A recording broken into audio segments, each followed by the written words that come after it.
I've played well over 100 hours of From the Depths over the years, but the vast majority of that is in the last month. A few hours here and there between other things, slowly learning bit by bit how to make functional vehicles of war in this absolutely insane game. In case you've never seen it before, From the Depths is a bit of a weird game. It combines a large-scale campaign map with a vast and complex vehicle building system that will let you build just about any kind of craft you can imagine within the vehicle's admittedly fairly rudimentary physics simulation, which sadly doesn't allow for a working Ekranoplan, or burrowing mechanical worms for that matter. Realistically, you'll spend much more time looking at the parts deep within the guts of your constructions than you'll spend putting them to use. As a result of that point, I've always sort of considered the game to be YouTube bait.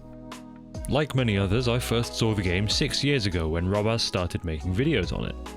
And I assume I had the same journey back then as a lot of people did after watching those videos, which went something like this.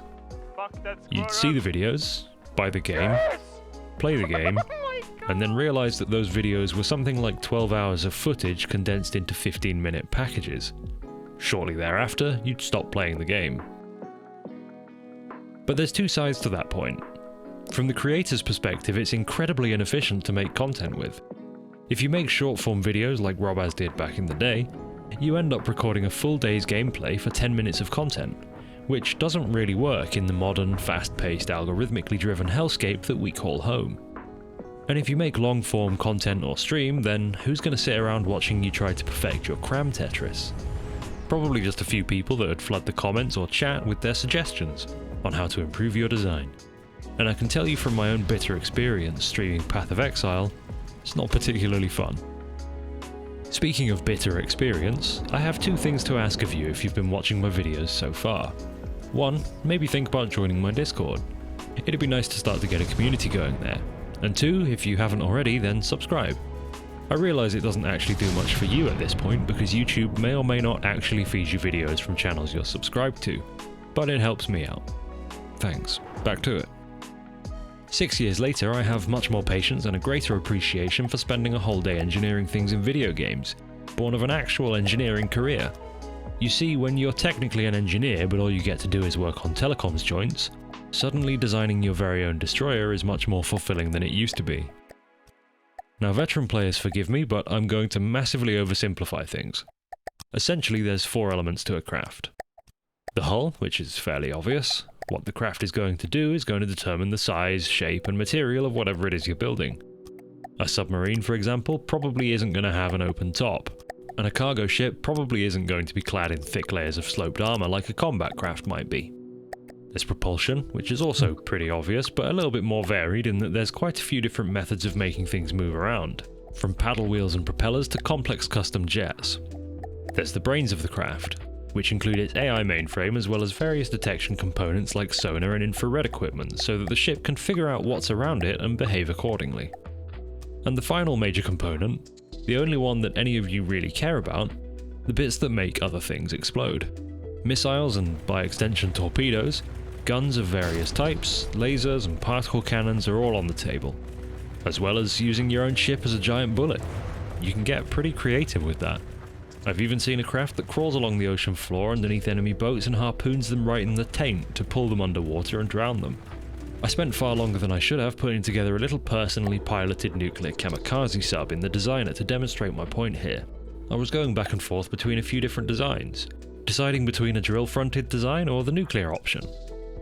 If you do have that gene that allows you to get enjoyment from this sort of stuff, then you'll melt into this game and not realise that weeks have passed in what you could have sworn was only a few hours. From the Depths strikes a good balance in its vehicle designer. You don't need multiple engineering degrees to figure it out, you just need a whole lot of free time.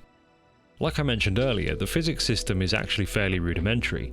It models a lot, but it's far from everything and it's not particularly accurately done. So far as I can tell, what's being modelled is mass, buoyancy, drag and lift, and they're being fudged pretty heavily. So are the various control surfaces. Rudders and ailerons apply a massively disproportionate force when compared to their size and angle, and I assume that this is for the sake of more fun gameplay rather than realistic physical simulation. I'm not going to go too deep into any of the finer aspects of construction here. There's hundreds of hours of tutorial content on YouTube for every aspect of vehicle design in From the Depths, from cannon shell design to laser defense systems. You don't need me to go too deep into it because a couple of well-spoken Englishmen and a German have already got it covered. I will just touch on how completely impenetrable the actual interface for the designer looks at first. Most people will be used to building things using the mouse to point at where you want the bits to go. From the Depths takes a slightly different approach though, using keyboard controls to move your cursor around in space relative to the direction that the camera is pointing. It's one of those things where you just have to trust me that it works well once you're used to it, even if at first it looks completely insane. Before we leave the designer behind, I just want to showcase another little thing that I spent a few hours making whilst writing this script, just for fun. It's a little tank that scoots along the seafloor and shoots torpedoes up into the soft bellies of its victims. I'm calling it the Urchin. It's not practical, it's very slow, and it's ridiculously expensive for what it is. But it beats anything that sits on or underwater pre-lightning hoods with ease. Beyond that, most things travel too fast or have anti-torpedo defences strong enough to deal with it. It took me about an hour to make, and I'll probably never use it, but I had a good time. Let's move on to control then. Most of the time you don't actually do it. You tell the craft's brain how to move around and what to do when it sees an enemy.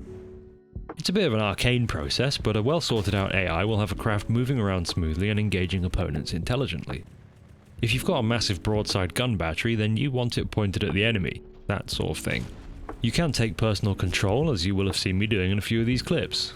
As long as your character is within range of a vehicle's controllers, you can manually operate all of its movement parameters and assume direct control of the weapon systems. Which ideally shouldn't be necessary, but your battleship's AI isn't going to hit the flying squirrel very often with cannons. Okay, sometimes it will, but you're better off doing it yourself. So what are we making these things for anyway? There's two game modes. The more recent addition is Adventure Mode, where you spawn on a raft and have to gather resources through harvesting resource zones or salvaging enemies in order to create a viable craft bit by bit as more and more enemies spawn in around you the further you travel. Getting more difficult when you travel through a portal, which you want, since a larger enemy craft is worth more in salvage. It's a fun game mode and it usually results in very unconventional crafts, since you're just tacking on pieces one at a time rather than building in the usual holistic fashion. But the original mode is the campaign. There are actually a few different campaigns of varying difficulties and themes, but for the most part the concept is the same across all of them. Take over the campaign map, grid square by grid square, building fleets to crush your enemies and see them driven before you. Hearing the lamentations of their women is optional, but it's encouraged. Just like in the adventure mode, you need resources to build things, but in the campaign your resource zones are more permanent and steadily replenish from the global pool. As you expand, you have access to more resource zones, which increases your manufacturing capability and lets you support hungrier fleets, which gives the whole experience a decent feeling of scaling. How varied and fun the campaign mode can be is dependent on how you play it. The easier campaigns can be kind of steamrolled by designing a half-decent flagship and running it or multiple of them around, offing the factions one by one. But it's much more fun to create cohesive fleets of varying classes of ship with supporting logistics craft, spy satellites and all of that good stuff. In the more difficult options, you just do whatever you can to survive, because you're going to start getting your shit pushed in by laser-wielding hover maniacs after about 10 minutes. I think that since I enjoy this game so much, I'd probably also enjoy Space Engineers quite a bit. It's a game that's been on my radar for literally years now, but I've never wanted to take the plunge. If there's any big Space Engineers folks watching, then let me know if now is a good time to jump in, and if so, how do I get started? Anyway, that's From the Depths. It's a really great game that's seen so much progress over the years, and while it definitely still isn't finished, it's totally worth playing provided you're okay with the massive investment of time that's required. To quote Robaz, who exposed me to this game all those years ago, very well, like and favourite this shit. Join the Pilkington fleet today. And yeah, still don't go outside, it's still really bad out there, so just, stay indoors.